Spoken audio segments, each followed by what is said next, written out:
თუ ადამიანს სურს ვიღაცის მოკლა.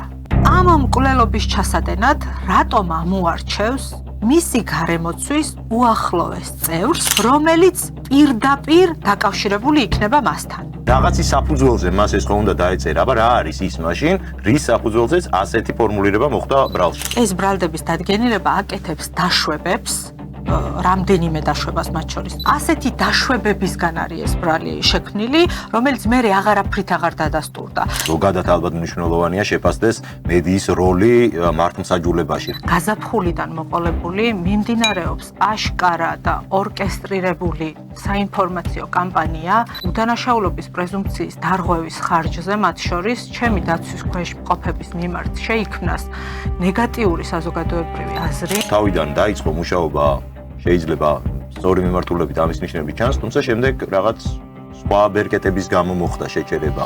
რაღაცა ნიშნები, რომ ამ მიმართულებით გამოძიება აპირებდა წასვლას, თავიდან სხვათა შორის იყო, რა შეიძლებოდა გაკეთებულიყო ამ პერიოდში და რა არ გაკეთდა გამოძიების მიერ. ეს მნიშვნელოვანია იქიდან გამომდინარე, რომ ვაჩვენოთ სასამართლოს, რა ხარისხით არის ეს გამოძიება ნაწარმოებული. შანსია გაშვებული, რეალურად დანაშაულის ჩამდენი პირები მიცემულიყვნენ სისხლის სამართლებრივ პასუხისგებაში.